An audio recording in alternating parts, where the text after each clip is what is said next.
Straight into it. That's it. Sounds like the original too. I think we found it.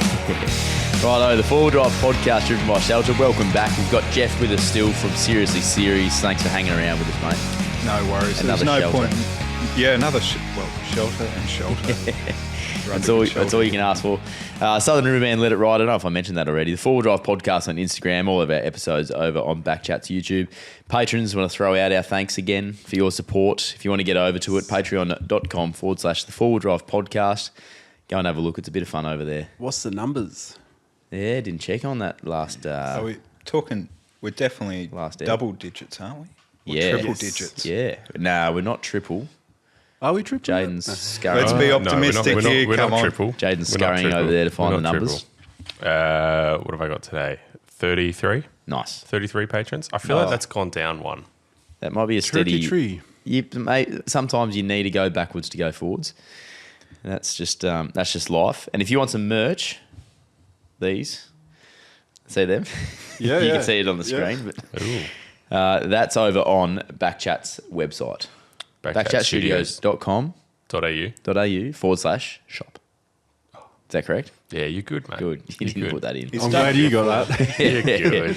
All right, now I'm not going to waste any more time here. We've already introduced you, mate. So if you just tuning in and you haven't seen the first part of Geoff's, I suppose, episode, go and have a look. You'll learn about the man, where he's from, what he does, all about him, his love for Land Rovers, his love for the bush, exploration, and we almost got too far off topic that. We nearly got lost in the bush, but in this episode, we will get found. Yes, we're going to get lost first, though. Yeah, but where and when, we don't know. No, So no stay one tuned. knows. I'm looking forward to where this ends up, to be honest. I may not want to be found. I might be happy with this team of four in What's the bush. going on here?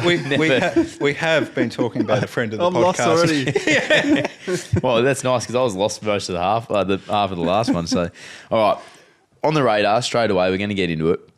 It's completely different on the radar, and it's basically going to tie in with our main topic as well. Fixing your car with food. Yep. Just take it away from here, mate. I think Jaden's got a little photo Should there be up for on us the that we'll screen be able now. to see if you, Look at that. if you're following along. Mackenzie's. So that, can you- that brings back some lovely memories. Yeah, you it know? does. Yeah, it Can does. you explain a few of those lovely memories for us and set the scene a little bit, especially for the ones that aren't seeing this? Okay, well, buckle up, kids. Sit back, relax, top up that brew and more, because we're going for a ride. So, as you can see, it's on a Land Rover. It's on a Land Rover Series 3. Yeah, so just to explain to people who are listening, we've got a Land Rover Series 3. We're looking at the radiator. Radiator cap is off, and next to it, and this is where Geoff's going to take over, there's an egg and there's some pepper. That is right, Ronnie. Thank you for that, mate. So the reason why we got an egg and some cracked pepper there is because we were driving through Tasmania, and Tasmania, as we know, gets cold. It gets really, really cold. And we're driving up these mountains because they don't know what hills are over there. And there's snow on the windscreen. That's how cold it is. But the car's overheating. Now, that doesn't make sense, does it? You don't need to be a mechanic to say, that ain't right. That shouldn't do that. That's not what's on the packet. Anyway, cutting a very, very long story short, we found that the radiator cores, which are basically these cylinders in the radiators themselves, a couple of them had cracked and snapped. We're out in the middle of nowhere. We don't have any radiator stop leak because yours truly didn't pack it. Damon was not a happy camper. And so on the side of the road, I'm thinking, well, what can we do? I've got to get back for my wedding because I'm going to get married in a day or so. So we've got to get back, and we don't have money for a tow truck. Is it that you were generally getting married the next day? Yeah, I don't make stuff up. I can't act. I just tell the truth. And so I went back, and this is where there's no such thing as a useless piece of information. I watched a show years ago with a guy called Ben Dark. Some of you might know him. He was on Getaway. But he had another show where he drove around Australia in a Holden Kingswood, and he fixed his radiator with salt. Just so happens, a few days prior to doing this trip, I was chatting to a good mate of mine, Jono, and we were just talking about stuff that you talk about, cracked eggs and radiators and that. And he said, yeah, give that a go, or cracked pepper. We had nothing to lose, and when you're out in a remote area and your vehicle's broken down, you have nothing to lose too. So we walked down to the local IGA, got a packet of caged eggs, and obviously Mackenzie's ground pepper, buy the right pepper.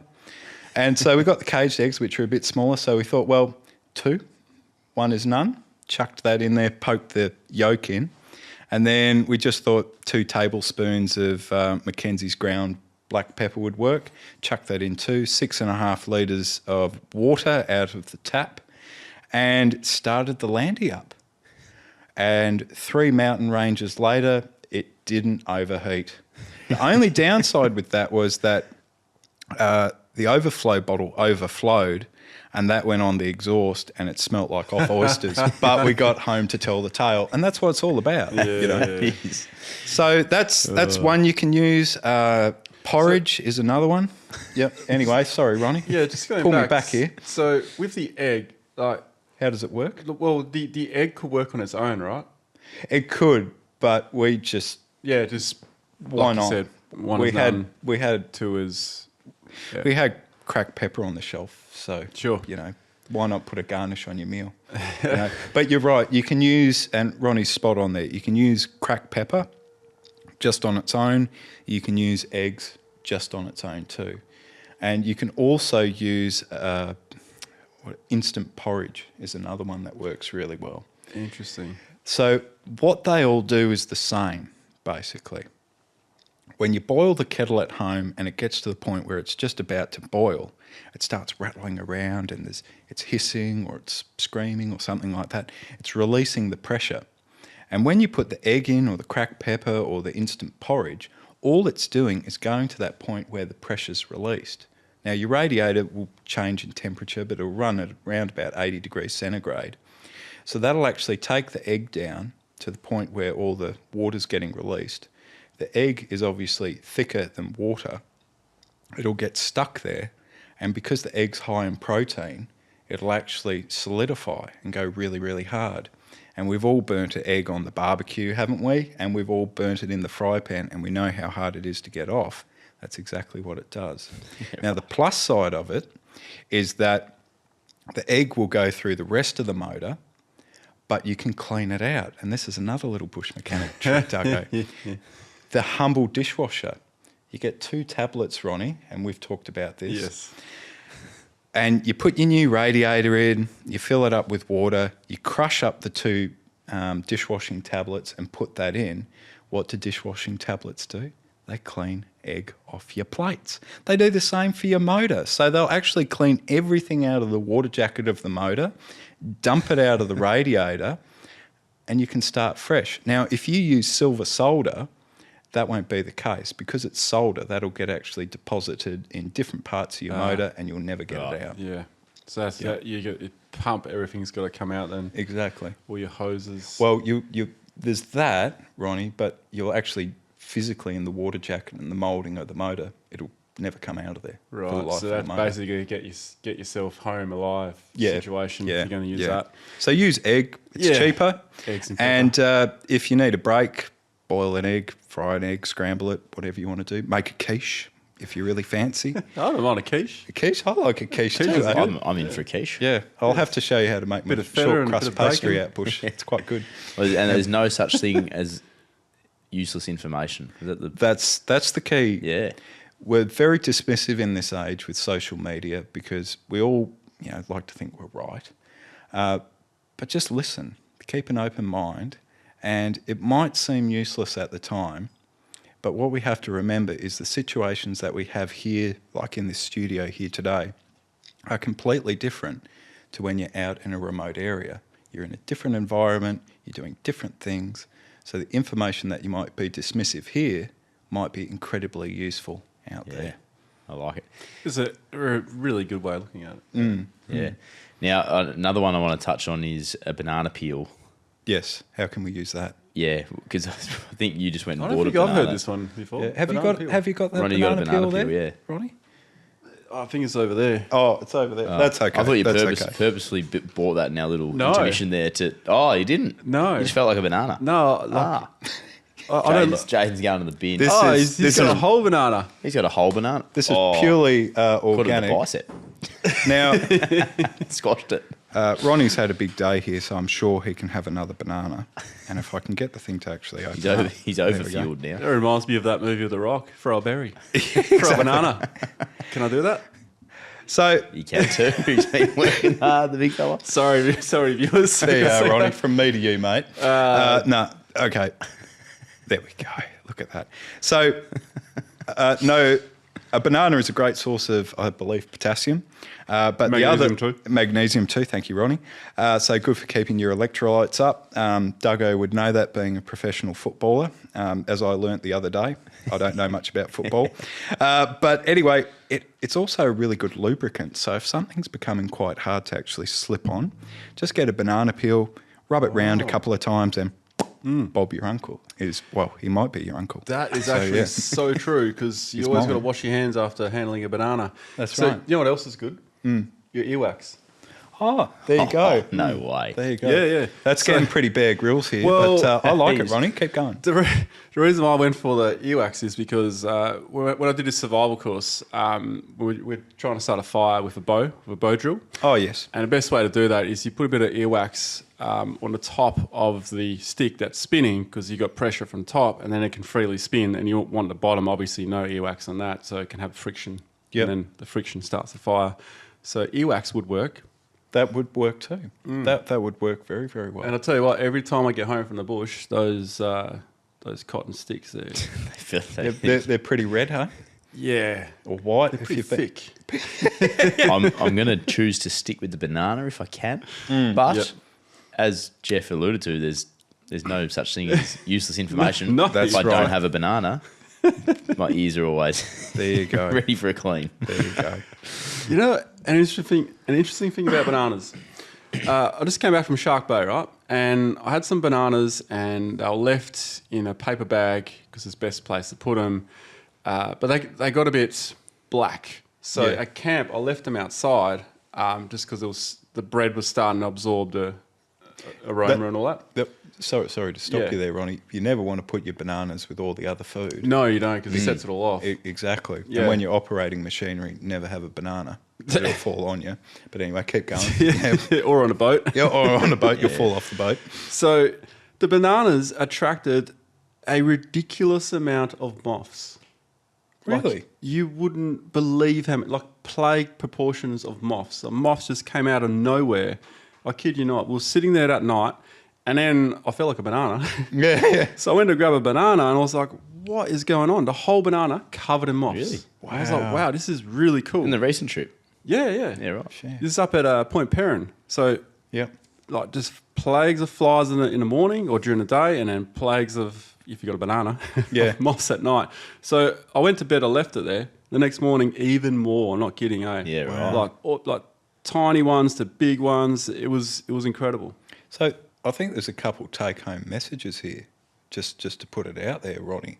If you don't like moths, get some pretty off bananas and put them away from your tent. Yeah. That'll attract them. Yep. And if you like banana cake, when they start going bad, bake a banana cake With extra protein. with extra protein. Very good. The things we have to do. But you know, when you make the banana cake, Ronnie, you do it at night. So then you don't see the extra protein in it. Ignorance is bliss. Yeah, Yes. that's Yep. a fair point too. Yes. That might be the best tip of the whole thing. Yeah, the whole show. Especially if you're cooking for kids as well. Yeah. Now let's. Where were we again? Yeah, no. Well, this is good. This is good because this is just a conversation. This could be just a whole episode around the fire pit. Basically, this is what we're trying to go. Well, for this here, is because BackChat Studios. We're just chatting. we're just chatting out the back. We're chatting away out the back, and it's mate. We're gonna lean on you a bit here, Geoff. But That's fine. That's what I'm here for. I've asked Ronnie to sort of. He probably has a loose idea around a few more stories than what I do, but we want to hear about some of the stuff that's just out of the ordinary that you've been involved in out in Yep. the bush or out wherever you've found yourself. Mm-hmm. Some of the ways that you've gotten yourself out of that situation. You've fixed the landy. You've Yep. some stories, mate. We want to hear because I've heard a few. Yeah. A few. I know you've got a book full, but one that comes to mind is vaguely touched on it last time. Yeah. The Star Picket, the windmill, that story. Yeah. Tell us that one, because that's a cracker. it's story time. Okay. It's story time, guys and girls. Get your cocoa and sit down. I always heard about the fix, but I never heard how you got there as well. Okay. So just give us a brief on that. So- But the fix is the main thing. Oh, the fix is the main thing. So there's no brief way of getting to that point, Ronnie, not to be horrible. But I'll keep it as brief and as concise as we can for the viewers and listeners at home. So this goes back to our film Road to Ruin that I mentioned in the previous podcast. And we set off to basically document and travel in the footsteps of Alfred Canning. And for those who don't know, the Canning stock route runs from Willoona up to, which is in the Northern Goldfields, up to the Kimberleys in Halls Creek. And I think that was probably pushed through probably around about 1910, Ronnie, correct me if I'm wrong. Yeah, it's not that long ago, really. No. To basically, I call it 2,000 kilometres, 1,100 miles. Now, when we put that into context in terms of Europe, that's like driving from England to the Russian frontier, basically. And you think of how many countries you cross, how many cities you cross, how many towns you cross, how much support's there. There's nothing on the Canning at all. There's only one spot where you can get fuel. So it's a pretty tough track. And so we set off to do it in a 1975 Land Rover Series 3 that I bought sight unseen in Meekatharra, up near the Murchison. And we basically kitted out with as much accessories as that were available and we could find back in 1975. And anyway, we set off and did the Canning. And so we filmed everything. Damon came along. He brought a lot of the film equipment that he'd used on the BBC. We had everything planned out. It was going to be great, epic adventure. It was going to launch seriously series to the stars and more. And it didn't. Everything just went rogue, basically, you could say. The first day, the starter motor blew up, so we had to drive back to Kalgoorlie and get that. The roof rack ended up going through the roof. We then found out why the Land Rover kept stopping, because they don't break down, they temporarily stop, because you can always get them going again. We found out why, because it actually had sand in the fuel. And we'd put a new fuel pump on it, but it was an aftermarket fuel pump of a very, very poor design. And the actual filter within it, which is a Gauss filter, a fine mesh, was made out of plastic, and that actually dissolved in the petrol. So that's how bad it was. So we just had to keep going. We had to make this work. We'd brought sponsors on board. We'd had ARB on board and Toyo tyres and all the rest. And I'm the kind of guy, if I say I'm going to do something, I'm going to do everything in my power to give that to you, because that's what we do, stick to your word. And so it'd been about 3.5 weeks.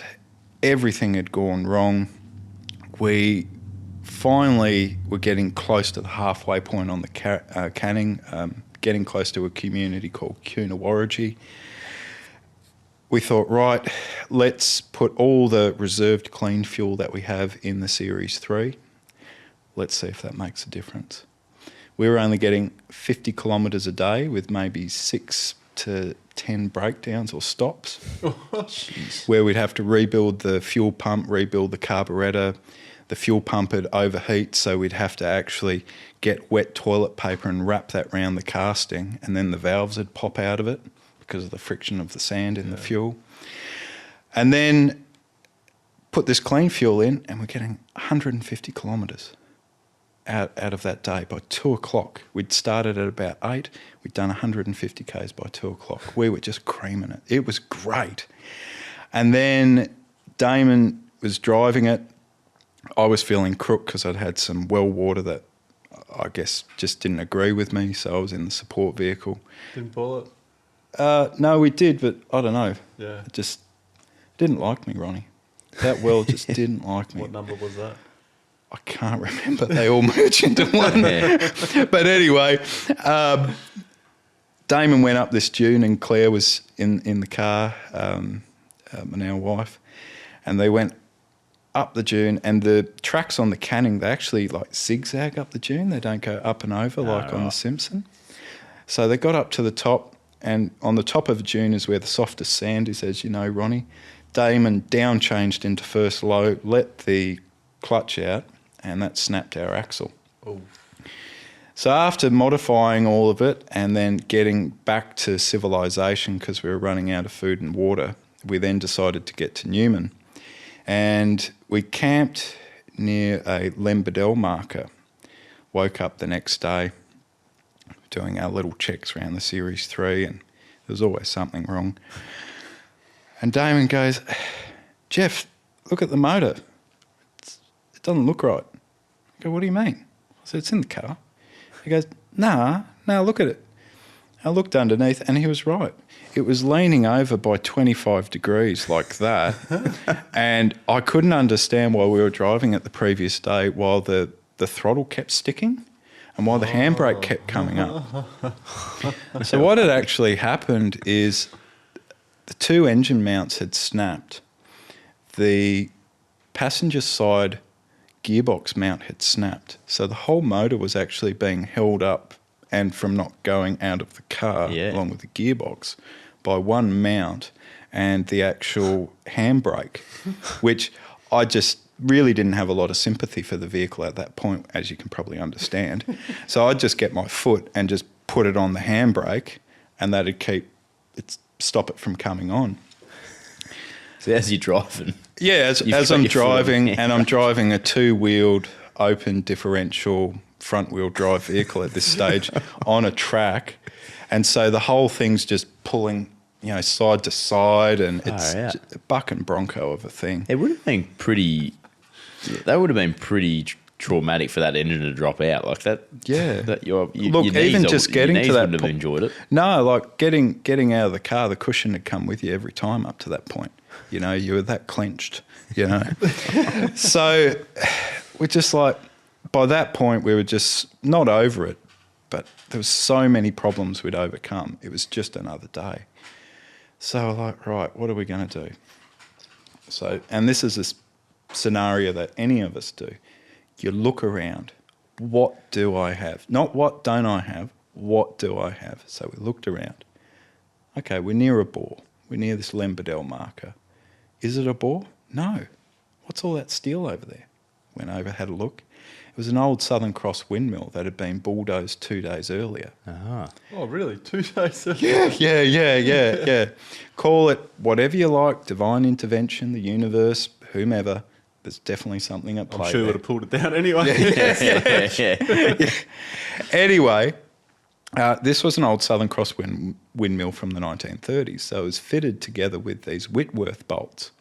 And Whitworth bolts have a slightly smaller head than your standard or common imperial bolt, and that's what the Land Rover's made out of. So we had all the right spanners and sockets. So we're like, this is just field day. Let's go. And we'd had a chat to the cocky who'd come round, or the stockman, and he said, yeah, that's fine. And so we pulled off some angle iron off the windmill. We pulled off some Whitworth bolts. And then using 2 bottle jacks, we basically rotated the gearbox and the gearbox transfer case and motor basically back upright. And by we, I mean Damon, Claire and Stevie, who was with us. And Claire ended up getting on the camera because Damon was meant to be the cameraman, but I needed him to help out. And then Stevie was pulling the tools out and fashioning stuff because, he's good at that stuff. And so we jacked the motor back up to where it should be. We then got 2 bits of angle iron and put it across the wings of the Land Rover, or the 2 guards, because by that point we'd just taken the bonnet off because it was just getting in the way of working on the motor all the time.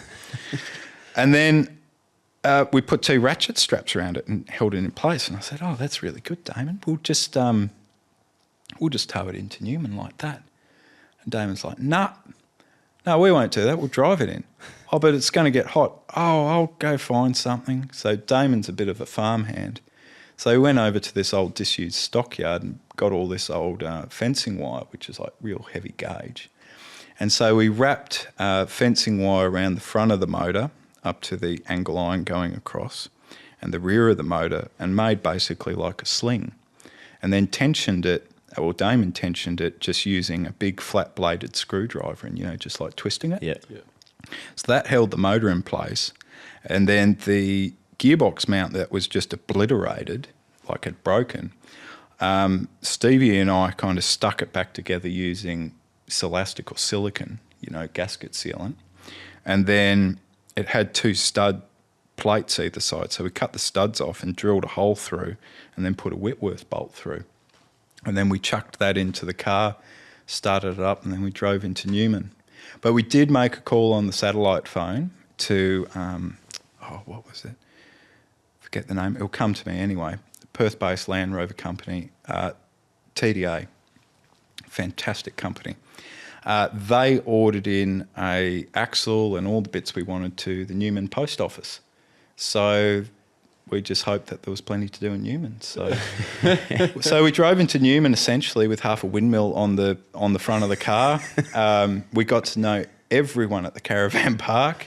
We got to know all the security guards. They actually were wonderful people. They cordoned off a little area of the camping area with witches' hats, so I could work on the Land Rover. And then they even lent us a bottle jack. And then at 3 o'clock, we'd have the grey nomads, Dad's Army, as I called them. They'd come down and they'd give me a beer and we'd have a chat about what had done that day. Yeah, right. They'd share their Land Rover woes from years past and we'd just sympathise with one another and face another day. So, Yeah. And then drove all the way back to Kalgoorlie.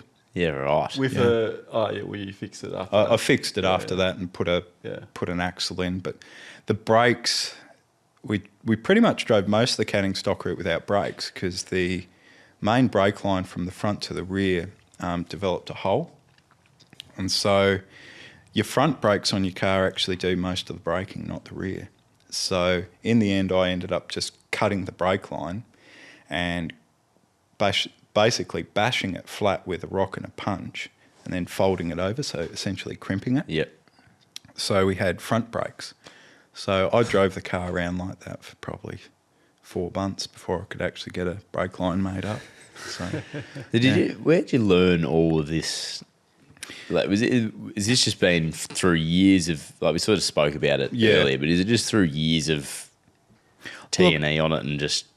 I think it can come across when we're talking about it here, like it just sounds so flippant. It just sounds so easy. It does. A lot of ideas bounce between you guys, and just trial and error. Yeah, a lot of that, Ronnie. Giving it a go is definitely a big one. And no one's an expert. You've just got to try. Yep. And when you're out in a remote area like that, you could be waiting a week for someone to come. And a lot of places, you're lucky if you could even get a tow truck in there too. Mm. So it is our responsibility, everyone listening and watching to this, that you are the mechanic. You are the cook, you are the navigator. And that's one of the great joys of it too. All this stuff you can learn, you can become so resourceful within yourself. Yep. And you can't know it all. And it's one of the reasons I wanted to come on the podcast here today, because it's just great talking to people with similar interests. You always learn something new. Yeah, that's it. And there's no idea out there that's dumb either, because there's been situations where you have to use what you have, right? Yeah. And someone might come up with, they think it's a dumb idea, but it actually spawns other ideas. Yeah. It leads you to some other way of fixing something or another. Yeah. And we've had that too, like Mike, who's come on a number of our trips. We joke that he's still doing his Land Rover apprenticeship because he owns a Land Cruiser. But we were stuck out near the Peterman Range, and we needed to get to Uluru or Ayers Rock because we'd booked in a day of filming there, because you have to get film permits and people, you know all about that. And so we're like, we've got to get there, but we kept having ignition problems. And he's like, tried the ignition coil. Dave and I were like, nah, it's a new ignition coil. It wouldn't be that. Mike was right. So it always pays to ask the question. Yep. You know, and as you say, Ronnie, Yeah. there's no such thing as a stupid question. Yeah. You know? Yeah. Yeah. Very good. One I've got here is saved by a multi-tool. Oh, I don't yes. know who's prompted this, maybe a chat between you and Jaden, but I'd like to hear how a little multi-tool. I wouldn't say like saved by multi-tool, but it saves you time. Saved in multiple ways, you could say. Yeah, well, there you go. There you go. Leaning into the Multi-save. multi-tool. So the thing, like the multi-tool is something I've only just used in the past year or so. Is this your saved by story, Ronnie? Well, it's just a time saver. Right. So I haven't been saved by multi-tool. Right. But I've been saved by multiple tools. I was one of them. But with a multi-tool, I now keep one in the glove box or in the center console at all times because. That's right. We've had that on the radar, that product, not long ago. Your multi-tool. Yep. Okay. Yep. Which one's that, Ronnie? Victorinox. That's Oh, Swiss- yeah, Swiss yeah. Army knife. Yeah. Yeah. So it's got all just the standard stuff you expect from a multi-tool. But that's the great... Plus a few little extra bits and pieces, but it's rather than going to the back and then opening up the whole toolkit. So now my toolkit is more sort of an effort to get to, whereas before it was always easy to get to because you always needed a screwdriver or something. But it was a pain. Open this whole bloody thing up and then try and find where the screwdriver is because I have all these pouches in mine. And then you go and tighten up the bloody camera mount or something stupid like that. Yeah. Or there's like the mirrors come loose, which happens on a Land Cruiser a little bit. Oh, does it? Yeah. Okay. You got to tighten it up. You got to get the 10 mil or whatever. Yeah. Actually, I had a 10 mil lost in my dash for nearly 2 years. That's right. I remember. And then it telling rattled me that. out one day, and I was like, "There it is." I didn't need to go and buy that other socket set. No. So I reckon just having like a multi-tool or a little pouch with just your standard tools like a screwdriver, Phillips head, flathead, that kind of stuff. Just handy right there. You don't have to dig through everything. Yeah. Oh, look, it is handy, and I've used mine. What we fixed, Murray's exhaust when we came over to the Adelaide show across the Nullarbor. I keep it on my belt, so just pulled it off and used some fencing wire and shored up his exhaust. Last year I got stuck out in southeast of Port Hedland. I was doing a drill program out there and didn't have a tyre deflator, and there's not a lot of sticks out there too. So like, what am I going to do? Some people will tell you that you can actually flip the cap around and use the cap, but that only works if it's actually the tin cap, on your valve. Yeah. Not a lot of people use them over here because, in WA that is, because the groundwater's hypersaline. Salt water, tin, valve. Can't get it off. Can't get it off. So they use the plastic one. So I just pulled out my multi-tool, used one of the multiple tools on it, and just went round and deflated the tyres. And by looking at how the actual sidewall and the overall, footprint of the tyre deformed, you could basically get it to where you wanted it to be. Yeah, it may not be the number you wanted, but it's what you needed. Yeah, that's it. That's it. Because at the end of the day, it's not so much about the number; it's how the tyre actually deforms and performs. As you know. Interesting thing. Just recently, did tyre prints from 40 psi all the way down to 5 psi. Oh yeah. And there is barely any difference until you go from 25 to 20. That's where it really starts to show. Yeah. And then 5 is just phenomenal. Tank tracks. Yep. Hopefully you got good sidewalls. Yeah, well, yeah. They're pretty good. Yeah, you don't want them to split or anything. No, they wouldn't. But it'd get you out of strife either way. Yeah. But yeah, speaking of getting out of strife, look, I know we've spoken about the Simpson trip on this podcast probably too much as it is, but that was more of a pull stuff out to get out, so it wasn't like a fix. It was. But I think that's fine, and we talked about it at the show. That's reality. Yeah, And then there's other situations. For example, the Flinders Ranges. I was towing a trailer, and I was going up this hill, and like hindsight, should have just left the trailer at camp and just gone back to that same spot. We were going to move camp. Drove up this hill and snapped the axle. Got up though, but I had the locker on when I snapped it, which meant that I was able to go home in one-wheel drive. Yep. If that makes sense, right? Yep. One-wheel drive, because it's locked. I didn't want to pull it apart, because had I pulled it apart, it might have undone what it could actually do. Yeah. So that's another thing. If the car can still go and it's not going to hinder the car more or damage the car more, I reckon just don't even touch it. Yeah. Did you have to replace that differential though? I did. Yeah. But I thought I'd probably have to anyway. Yeah. Because there's a chromoly axle into just a hardened steel. So and Ronnie's right, if it ain't broke, don't fix it. Just link to the nearest community or point of help. Yeah. But there's a couple ways you can get out of that, obviously. And a broomstick's quite handy. You can use a broomstick to basically the axle that isn't snapped, you pull it out and you can put a broomstick. Some people used to do this from the other end and actually tap the broken axle out the other side. In my case, I couldn't do that though. I couldn't do that? It broke on the inside. Oh, the inside? Yeah, the inside. The inside teeth, where that connected to the diff on the inside broke. Oh, yeah. So that was actually... Yeah. I hear you there. Yeah. So the other thing you can do is always carry some welding rods with you.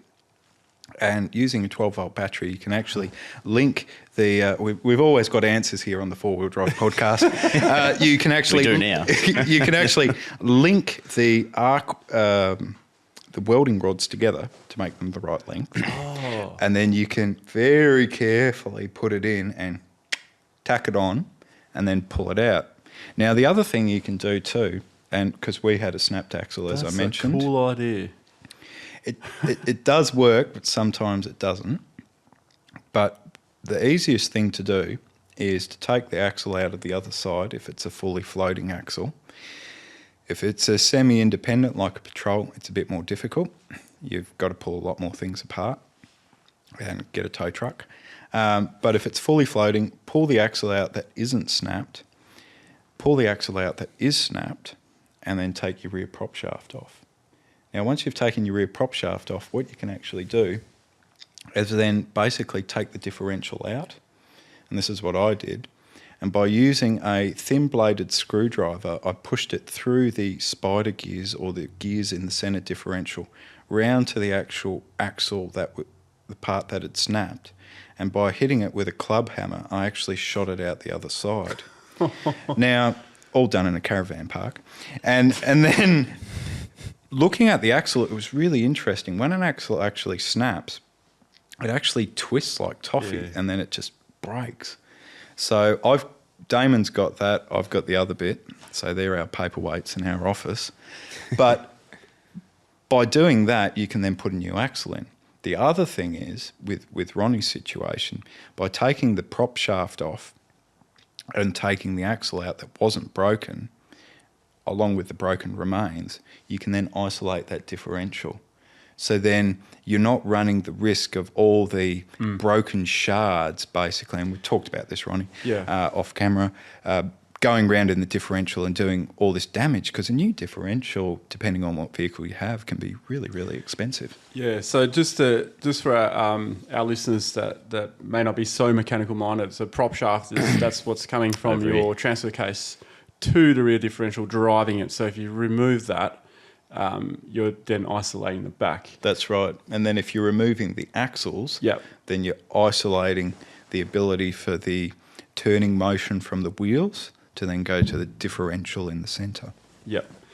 It's also a good point to bring up, because if you've got a problem in the front, but you need low range, and in some cars, unless you know how to go through all the electrical and work out how to get four-wheel drive without having four-wheel drive, if that makes sense, tricking the car into thinking it's four-wheel drive, but it's not, you can just disconnect the front prop shaft. That's right. And then you can still use your low range. And why would you do that? Well, if you've got a bit of a weak CV in the front, it's generally good to not have it in four-wheel drive, especially when you're turning and stuff, because you're forcing drive to the... That's right. Yeah. So there's a couple of things that you can You do can to- manipulate it, can't you? Yeah, to work bit for like you. towing an automatic too. Yeah, that's Yeah. that's a good Pull out one the there rear, too. pull out the rear drive shaft, That's right. and then you don't have to worry about stuffing the gearbox up. That's right, because that costs a lot. Yes, it would. So, Geoff, with a clutch that slips, what's your solution there? Oh, slippy clutch. The best thing is, it's a hard one because you've got the pressure plate and that's obviously gone. Sometimes it'll actually fail completely. So the clutch won't work, the clutch pedal won't work at all. Most gearboxes nowadays are synchromesh. So you can actually just start them in first gear, and Yeah. I've done this, actually in a Parado, and then BT50. But yeah, you can start them in first gear, and then by getting the revs at the right point, you can then change into second, third, fourth, and fifth. And most truck drivers listening to the podcast and watching this would be nodding their heads going, yes, you don't need to use the clutch pedal. So you can do that. But if it's completely slipping, you've got no choice but to replace it or get towed home.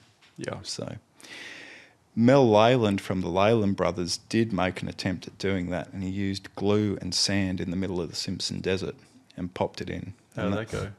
2 sand dunes, and then it failed. Did he get the glue from the Spinifex? No, he wasn't quite. No Bush Tucker man at that stage. Okay. It was some probably best of the 70s epoxy that you could get. You know, it's probably asbestos in there and Bakelite and goodness knows what. Highly carcinogenic, probably. Yeah. It's gone to a high level, this podcast. It's a bit above my head at the moment, Jane. Let's bring it back down. No, I'm happy. So what have you I'm fixed learning. out, Not Bush much. Duggo? Not much. I am learning so much here as we go. Okay. Which is great, because that's the whole reason this That's the podcast whole point of is the together. podcast, It's isn't it? the novice and the experts over there. So Oh, well, you know, you can't know it all. You know, Nah, there's no well- such thing as experts. it's Yeah. yeah. Well, you're on the journey though, I reckon. One thing I do want to ask is there a time where you genuinely haven't been able to is there pretty much is there a time where you've had to go, Toey, I need you now? We're with good friends here today, so I can be honest. You don't have to be if you don't. No. Add to the romance of this whole thing. I have never, ever called a tow truck Nor have I. Wow. until last year In a Toyota. Oh, okay. in a Toyota. Yeah, I've caught many when I had Fords. There you go. You've made the right choice, Ronnie. Many Falcons were towed, unfortunately. Oh, the Falcons. Oh, it took me a long time Really? to learn. Mate, I've owned like, I reckon 9 or 10 Falcons. Really? Yeah. Wow. I would have thought the Falcons. No, I wouldn't have expected that. because all the cabbies use them. My favourite one was the XD Falcon, the 351. Oh, 4-speed top Was that loader. towed? No, that wasn't towed. But I had to get rid of it because they changed. Look, now I'm really going to sound like I'm old. They cancelled out the super leaded petrol, no, and we had to go to unleaded. I didn't even know there was a super leaded, to be honest. it was a dark day when that happened, Ronnie, because you know was. what they also did? What's that? Proper avgas. You used to get like Oh. 110 octane avgas, and you chuck it into your crappy $50 little chef car that you get around in, and it was a top performing vehicle after that. You can't do it now because the new stuff they have to replace that racing fuel, unless your car's set up for it, is I actually know. going to eat. See? It eats all that, yeah. Because You used to be able to just put a bigger carburetor on and dump more fuel in it and just have a great time. But these days, not necessarily in an XF Falcon. I've No. done that once. no. And my fuel gauge didn't work, so I always end up on the side of the road with no fuel. 650 Holly on that little. What are you doing, Ronnie? 4.2? Oh, waiting for a mate. Just pretty waiting for a mate. Now we're definitely gone sidetracked. Runaway Ronnie segment just there, I reckon. Oh, I could relate to that. The Falcons. The Ford Maverick with the TB42. I then put a Holly on that, and mate, that could drink it. Yeah. That could drink it. That kept you poor. That kept you poor. But fuel was cheaper back then too. It was. So was wages. So yeah. Yeah, that's true actually. Yeah. Anyway, We go a while back, Doug. Yeah. You used to be able to smoke in bloody shopping centres at In this the stage. aeroplanes, didn't you? in pubs. Yeah, too. airplanes as well. Yeah. Yeah. Yeah. Anyway, let's The towing. moving back to the present. Ethanol fuel. No, come on. Move on from that. Tow truck. Oh, tow truck. Yeah, right. Okay, tow truck. Yeah, so, yes, I have had to call a tow truck once, and Damon and I sat down and we talked about making a safe decision, a responsible decision, because we needed to get to a place called Coomera, New South Wales. Land Rovers are like no other vehicle, and their owners are like no other people on earth. They celebrate the birthday of the vehicle. It's like a pilgrimage, and Coomera is just that. So they held a 4-day Land Rover festival in Coomera. For its birthday. Yeah, for the 75th. So we went along and we showed our film Road to Ruin in the cinema. We had a vehicle on display. They do off-road trials and all kinds of stuff. So we had to get from Tasmania to Coomera. And Damon's Land Rover, shock horror, hold on here kids, has a 202 Holden motor in it. It's not original. And the 202 is a 6-cylinder, I think it's about a 3.3 litre motor, very reliable, very easy to work on, and we thought, that's great, we're going to have no problems. Anyway, we get out of Melbourne and we start climbing into the high country, and we're just motoring along. Couldn't go any better. And when everything goes really good, you'd know it's going to change very soon. Go up over the crest of this hill and stop. Now, I know nothing about 202 motors because I only have Land Rover motors, so I was completely reliant on Damon. Anyway, what happens is the timing gear had completely and utterly disintegrated on the motor. Now, those of you watching this and listening to this will know the plight.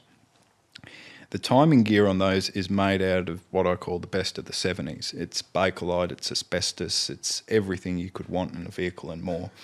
And so it's a fibrous timing gear.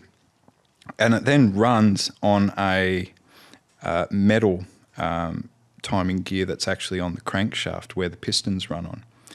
And so what happens over time is the fibre timing gear wears out and then the teeth all shear off. And so it means then, just to explain how it works, the pistons coming up compresses the fuel. It doesn't get the spark at the right time for it to ignite the fuel to get the engine to run because everything's out of whack. So it just stops. So it's not a 5-minute job on the side of the road. So we're like, what are we going to do? We've booked this cinema. We're going to be showing the film. We're meant to be at this Land Rover get-together, It's not really our day. So I called up tow trucks and I was horrified how much they cost. But anyway, we've all got to make a living. And I called up this wonderful fella, Tony at Orbos. And he came out and he picked us up and he put the Land Rover on the tow truck, and he had a tyre shop and we went back to the tyre shop. Anyway, as things transpire, and you won't believe this, we were there for probably 2 days trying to get a timing gear set in. They had one on the back shelf and it had been there for 18 years. No way. And it was covered in dust. And the way that we found out about it is we were chatting to one of the wonderful tyre fitters at the pub that night, and he said, I think I've got one of those kits out the back. When Tony moved all those years ago, I was like, no, we won't throw that out. So next day we go in and Damon is as happy as a clam. He's got his timing gear set and it's JP, so it's Australian made. And so we just knock the timing gear on, call a few friends who know about these motors, clean a few things out, and then up it starts and off we go to Coomera. Oh, yeah. So that's the only time we've used a tow truck so far. Knock on. That's knock on amazing. wood. So, Yeah. Yeah. So- It's pretty good. And that was also, sorry, just to finish here too, it was, we were clenched because when you knock the timing gear on, that goes on the camshaft, which runs the valves up and down and allows the engine to function basically. And we had to hold that in place because if we hit it too hard and it slipped off the piece of steel that we'd made up, the camshaft would actually go out the back of the motor and knock the back of the motor out, so we'd have to take the whole car apart to fix that. So, yeah. Delicate procedure. Yeah. So, like one of the rarest items you could find on a shelf to one of the most common items you should find on a shelf. I had the opposite problem. So we're coming through Victoria as well. Yeah. And I was towing a trailer. So the 79 has, at this stage, had never been on a tow truck ever. And it was the closest it's ever gotten to being on one. So we're driving down the road. All of a sudden, I was having a chat to Jono, who was sitting in the passenger seat. All of a sudden, we just hear this bang, and then sparks just briefly flew past Jono's window. And I was like, or the back window as I was looking at it, I was like, what the hell was that? That's not meant to happen, eh? No, and then was kind of sitting like this, sliding down the hill. And then I realised, our tyre's keeping up with us. Normally, you expect it to take off, but it was just next to us. And then it literally rolled right next to the car. Like, that's good. Like, I'm here, suckers. Yeah. So jump out, and all the studs are snapped except for one. Interesting. All the wheel studs. Now, on a tag-along tour, I'd given one of my spare wheel studs to a chap who turned up with only 6, I think it was, and a 75. Yeah. Because they had a 6. Oh, the 6, not the 5. Not the 5. Yeah, so we got that one on there. So I only had 4 in my spare kit. But I only needed 4. And how hard are they to change, Ronnie? Do they actually use like a reverse thread to screw into the stud, or are they press fit? They're press fit. Yeah, so it's just a bit of hammering and stuff. Yeah, okay. So, and by that stage, all the worst part was actually done. Yeah. Because we're sitting there. I've got special insurance that should cover me nationwide for these situations. But being, lo and behold, a Saturday afternoon, they'd all gone home. I called the tow truck, and he says, well, that sounds like a claim. You need a claim number before I can do anything. I'm like, are you serious? I couldn't get through to him. I even called my special contacts, and he never got back to me. So I was like, well, fuck you guys. And then we just got to work. So we only had one jack, though. Yep. So a passerby stopped and asked if we needed a hand. We're like, well, we just need a jack. So sorry, just to clarify, I've got a trailer on the back. Yeah, and all that weight on.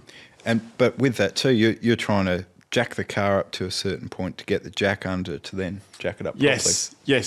So that's why we had the 2 jacks. So even use a jockey wheel on the back as well. Far out. Yeah, I was a bit worried. Don't get a high lift jack. Just get a jockey wheel. Just get a jockey wheel.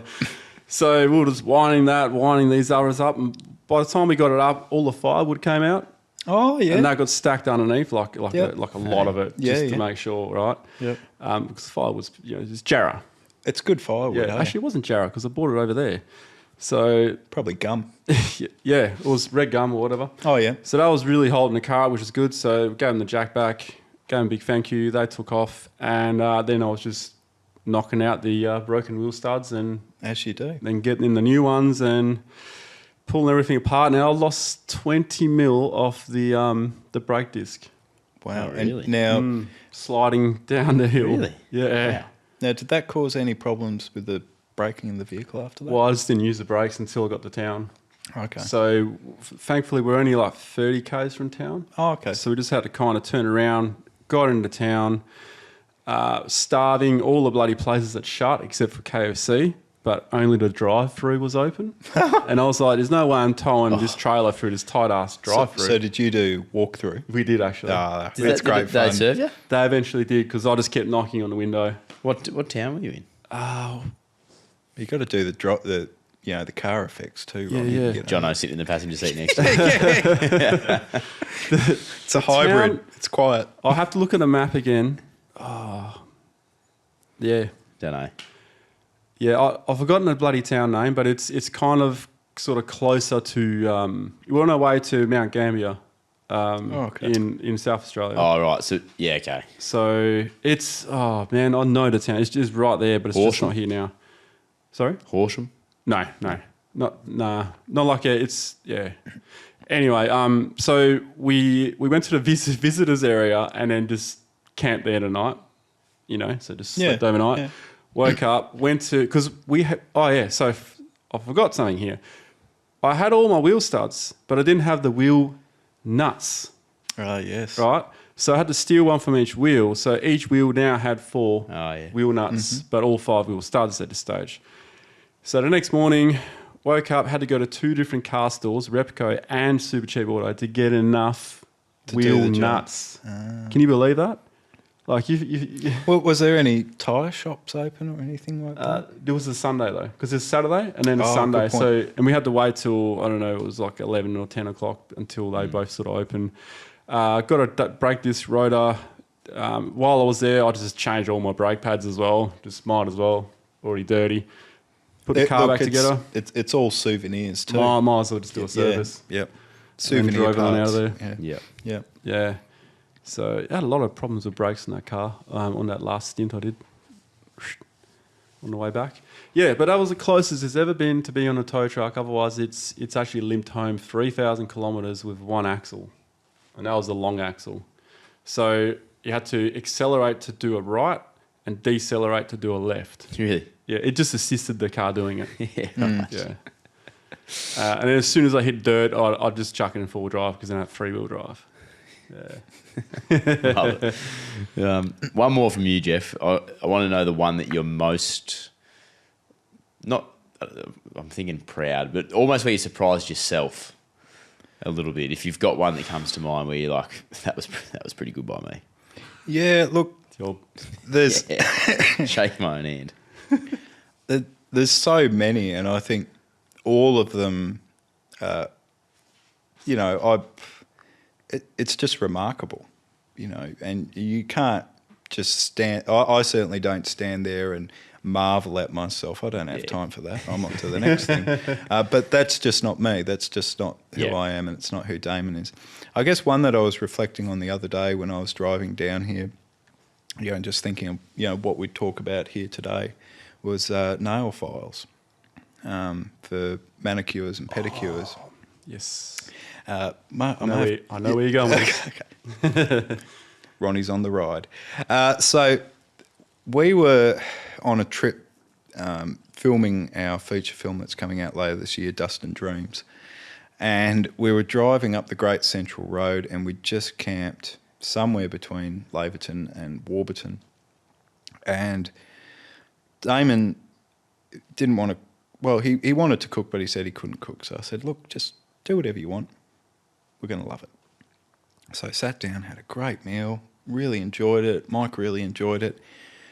I then enjoyed it so much that I then got to taste it a second time round, 3 o'clock in the morning, because I got dysentery. Ooh.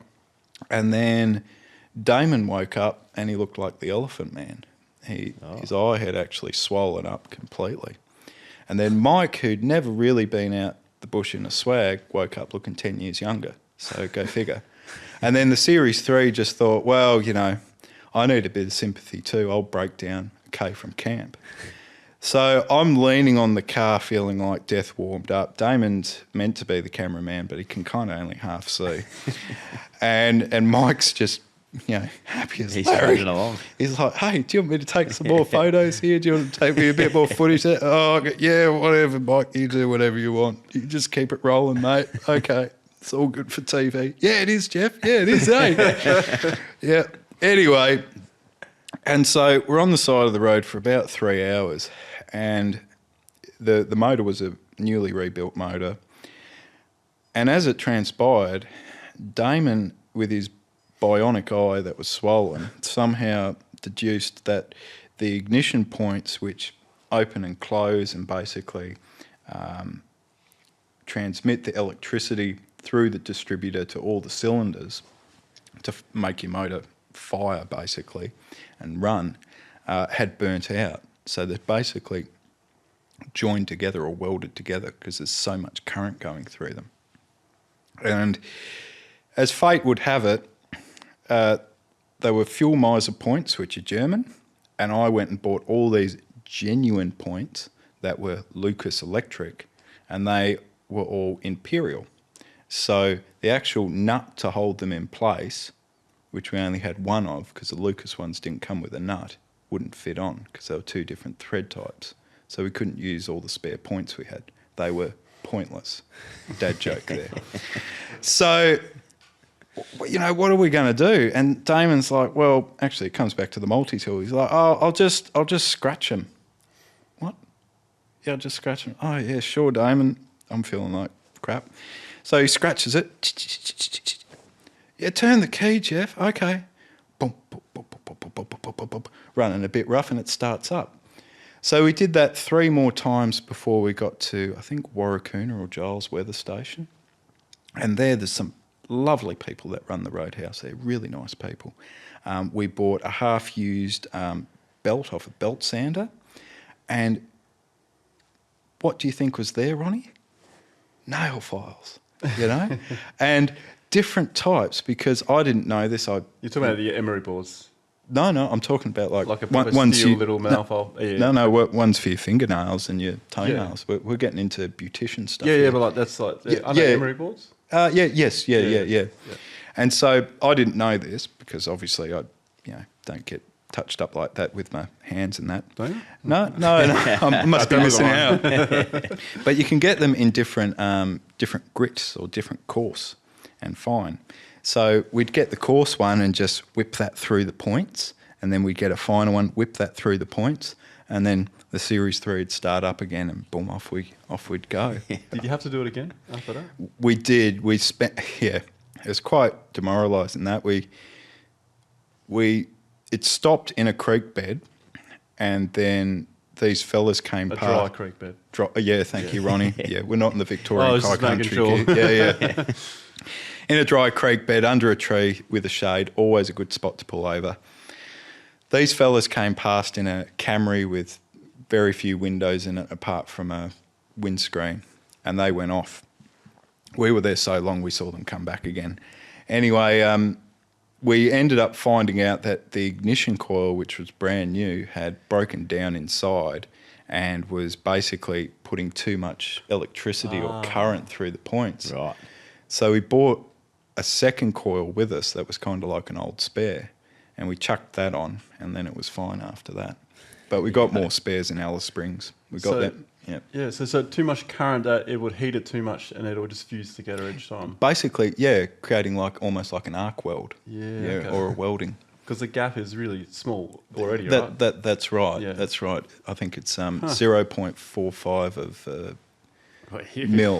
millimeters. Wow. It is. Yeah. Down to the micro mil. Micro Some mil. nail files. Nail files. Nail files. Keep yourself looking good in the car too. Imagine if we had a few days, we'd probably get a year's worth of podcast out of Geoff. Well, this is it. You've got to come out bush Delay sometime. that flight tomorrow, mate. Yeah. Well, that's the only time I want something to go wrong is if I'm with Geoff, so I can just see what he can come up with. I'm a bit concerned. What are you driving to the airport? Thank you for asking, Ronnie. I have got a lift. Yeah, but what are you driving? A mate's going to drive me in What's his.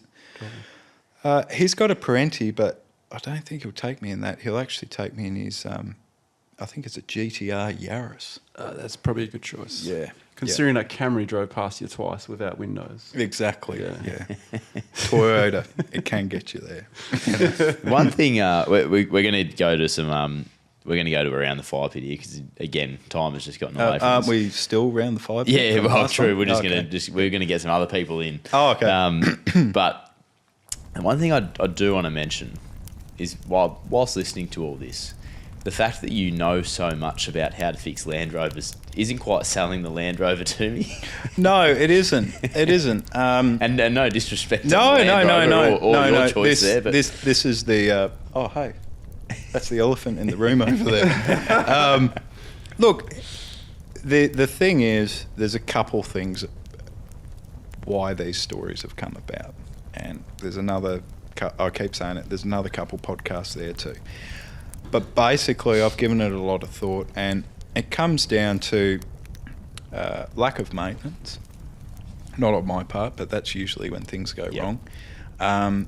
Poor quality aftermarket parts is usually one of them too. Yeah. And, you can't, you just can't predict everything. These are old cars you're driving too. Yeah. Well, that is a point, Ronnie. you know, they are older vehicles. We're driving vehicles that are 70, 60, 50, 40 years of age. But so you can't replace everything. You can't overhaul everything. You're always going to miss something or think, that's okay. That'll be all right. Yeah. But then it catches you out. And the other thing is too, you know, we're not driving it down to Esperance from Perth on the tarmac. We're going through hard, bone-shattering country, and we're doing 5,000, 3,000 miles at a time, you know. So that's tough for any vehicle. Absolutely. Yep. And, you know, let's be honest, you know, technology in vehicles have come a long way. Like, you've got refrigerated air conditioning here, Ronnie. We've just got Ram Force. You open up the front flaps, you know. The amount of corrugation those vehicles would have endured, that would definitely take its toll as well. Well, that's it. It does sound like a lot of fun, though. Talking here, adventure. It's raw adventure. It's sort of, and this is what we do. You know, nothing. You know, sure. You know, I talk about, and we talk about the history. We talk about the geology, because what happens beneath the ground reflects what you see above the ground. That will obviously affect what animals have lived there, what plants live there. Has it been inhabited? Has it been settled?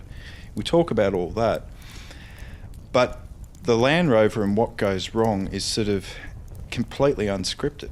We don't. Yeah. We're not actors. Yeah. You don't want it to go wrong. No, we don't want it to go wrong, but that creates our adventure. Yeah. And definitely. even if we're out there recreating or retracing someone else's adventure, you know, we're also kind of getting to the heart of what adventure is. Yeah. It's about the stuff that's unplanned. You know, it's where things fail, and that's where stories are forged and found.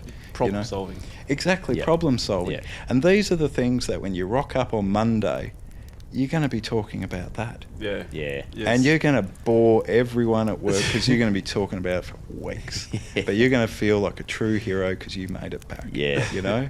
Yeah, it's making me want to get out right now. Like it just. It does. Yeah. It's good stuff. This is a 4-Drive podcast driven by Shelter. Toilet break. Is the sound on? It is. Yeah, It is. sorry. Sounds on. I crackling can't away. hear it. I took my headphone out. So it's around the fire pit time. Yes. Apparently the fire pit has been running the whole time, It has. which I am not. It was going for a while, yeah. I am not aware of. We've just been stoking it over here, haven't we, Ronnie? I didn't even know it had started. But it has officially started, so the question's from It the started listeners, up the viewers. Bag of red gum earlier. Oh, yeah, it did, yeah. Right, so that was where it started. That was a good in-depth answer there, Okay. Ronnie. Yeah. Good on you. Gotcha. Good too much Righto. thought went into that. No, it's good. They now know how to do it anyway. Yep. These are the questions we've got in. Lady in a Landy. I'm going to ask these again, Jade. Yep. Lady in a Landy. What's the best bushcraft tip you've learned? She also, I think this is just before you get going, drives a LR Defender 90 That's right. and a 1972 Series 3 88 project car. That's right, and that is a diesel. G'day, Maddie. Thank you for writing in. So, question from the top again. Yeah, best bushcraft tip. Best, gosh, bushcraft. Look, I think really when it comes down to it, one of the best things that you can do so much with is fencing wire.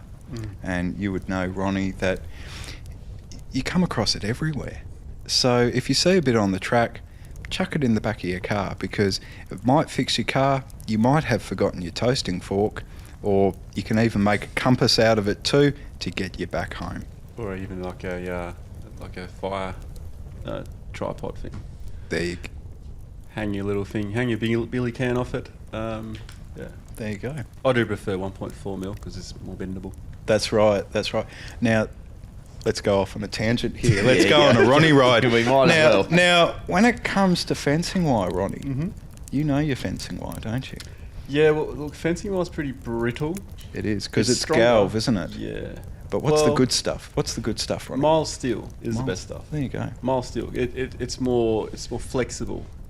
It can stretch more. You can get more purchase on it. That's right. So with a galvanised, if you go too far on it, it'll just snap. Or too brittle. And if Yeah. you're trying to hold something on the vehicle and there's corrugations and vibrations, the galv stuff is going to shatter or break a lot easier than the Yeah, mild. especially with the mild steel. So like 1.4 in particular, you can double it up. So essentially 2.8. But math. I don't math. Anyway. Wake up here. No, so with exhausts, that's I fixed Harry's 80 series when he used to have Oh, it. yes. Yep. With that type of wire, and it's really good. I actually fixed up an old work vehicle I had before as well, just to hold up the exhaust as well, like just the dump pipe.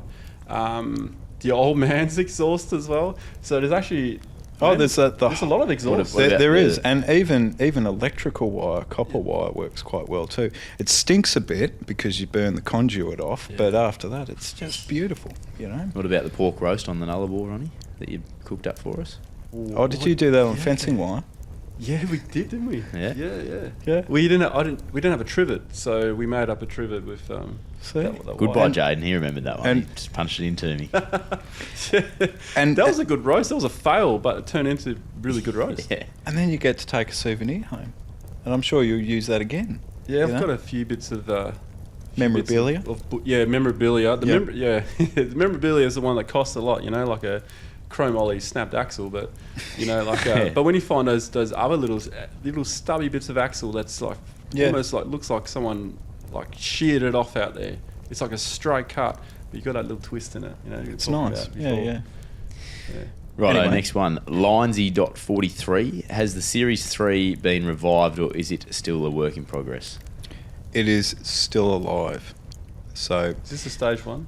no, this is a different one, Ronnie. Sorry. Another one of the fleet. He's got a better fleet than you, Ron. Jeff does. Yeah, but is it running? Well, he's So- registered. So it survived the canning. I then basically overhauled it a couple times. We then went off and did our trip, Dust and Dreams, where we drove up to Uluru Ayers Rock, and then we came back all the way down to Twilight Cove, south of Cockleberry. Yeah. Did that all on backtracks. And it had a rebuilt motor, but for some reason it ended up burning 20 litres of engine oil in 5,000 Ks. Oh, 20 litres. And then I got it rebuilt again by the same company, who will be nameless. Came down to the Perth show, four-wheel drive show, drove it back to Kalgoorlie and blew a head gasket between Southern Cross and Kalgoorlie. And that was about probably a year ago. So hopefully, end of this month, I'll have the motor back. It's only taken 4 years to get it rebuilt properly, and put it back in the vehicle, and it'll be back on the road again. There you go. Ready for next year. Linesy be looking forward to that, I'd say. We've got Warnies_76. If Land Rovers didn't exist, in brackets they shouldn't. Ooh, That's just- strong words, Just mate. a matter of opinion, I'd say. Okay. What other vehicle would be your go-to choice? Oh, well, there's so many good ones out there. I'll say two. Yep. I'll say two. So I have a soft spot for the Ford Maverick or the GQ Patrol. I think they're very good. And something else completely different, Arthur Hayward Overlander. They were made, I think, in Tasmania off a modified, probably Land Cruiser chassis, I'm going to say, or a modified chassis. And they used a Holden Kingswood body on top of them. I've never heard of this. Wow. And I'm they just Googling them. Yeah. And they fitted a basically a 350 Chevenet with a mechanical, I'll call it mechanical, automatic transmission. And the automatic transmission had two separate levers, so you could put all the power to the front and all the power to the rear. Oh, right. So they were incredibly light, incredibly powerful, and incredibly effective. Is that something like we're looking at? Yeah, something like that. Something yeah. like that? Yeah. Just something completely different. Yeah, and, right. Quite a, amazing piece of engineering. Yeah, well, there's not much that does pop up, but I mean, this looks. How many were built? I don't know. A friend of my dad's, he has one. He had a Holden Sandman. That looks mean. Yeah, like that. Oh, okay. Yeah. That's So, pretty cool. See that? Yeah. That, yeah. That's pretty sick. well, Yeah. people did that because it was cheaper to do a conversion like that than it was to go and buy a new Land Rover Land Cruiser back in the day. Yeah. And Land Cruisers, Land Rovers, and even the G60s and the Jeeps, they were pretty, bare bones, basic agricultural. Whereas if you had something like that, you actually had proper bucket seats. So was Arthur Haywood the guy that did it? Yes, came up with that. Right, and he would do it on. You could do it to a number of different cars. Gotcha. Okay. Yep. I thought it was like a make and model or something. No. Yeah, right. There you go. That's pretty cool. Kobe Bennett, thoughts on Land Rover engine swaps? Discovery 2. What is this, Jaden? I don't know how to even talk about Discoveries. Discovery 2 300 TDI. Oh, yep. A in A series. 2A? Common here in Britain, so someone from from over a long way Over the away. pond. This is good connection. Sorry, I probably haven't. Over the pond, I pondering probably about haven't engine swaps. worded that question exactly how Kobe would have liked it. But thoughts on Land Rover engine swaps? Well, Kobe, there's a lot you can do, and obviously it depends on what part of the world you're in. Here in Australia, the Holden 186 or 202 or 173 was very popular. If you're in, South Africa or former Rhodesia, the Perkins diesel engine's always a good one. But I think in your part of the world, one of the best things is probably the 200 or 300 TDI, which is basically, for those who don't know, it's a 4-cylinder diesel engine that was loosely based and modified off the 2.25 petrol diesel engine from 1958 that was used in the series 2, 2A and 3, all the precursors to the Defender. Now, if you get a non-turboed version of that, you should be able to bolt it straight in because the bell housing is basically exactly the same. I think you have to change the engine mounts a little bit, but then off you go. So worth having a look into. For the right man. Yeah, that is you. Land Rover Encyclopedia. No, well, that's all we've got for Around the Fire Pit today. There's a long Around the Fire Pit if it started all the way back at the Red Gum there, but... What about some call-in ones? Do we have any call-in ones? No call-in ones. We've got voice messages, but we won't play them yet. Okay. There's obviously there's a taste though for, like, I can see the Land Rover people. They know who to come to as well because you've got no idea how fanatical it is. People get Land Rover tattoos. Right. I haven't seen a Land Cruiser tattoo yet. Have you got one? There's a few. I spend my money on spare parts. Very good. Go on. I think the closest people to Land Rover people are probably troopy owners. I think so. Yeah, I'm happy to go out. But nowhere near No. as enthusiastic as, I Yeah. mean, to be a troopy owner, unless you're not a true troopy owner, unless you have a pineapple somewhere in your car. Yeah, true. I've yet to get one of those. A pineapple. I don't know what it is. It's pineapple. A real one, Troopy owners. not a real pineapple. No, like a painting or a carving or a Right, picture. I was gonna say, Just, a rotten away pineapple. In the car. That taught me out of the troopy, I reckon. That'd attract some moths. Yeah. I want to join the troopy crew, but now I'm starting to think maybe I'd jump over to the Land Rover. It's a real tight knit family over there. There's going to be a part of something over there. And look, if you don't mind, just to talk on that, it is a real community though. Yeah. And you'll become a mechanic. Yeah, I'm going to learn. You do, but it's wonderful. You make friends wherever you go. And when Damon and I first started, doing Seriously Series, we drove from Tasmania all the way over to Bunbury in, Western Australia. I had no idea that we'd actually make it here, but we did. Shock horror. But I think it might have been Port Lincoln, out of Adelaide. We drove into a caravan park and we were just going down the back, the gravel pit, because we didn't have any money for cabins or anything. We were broke.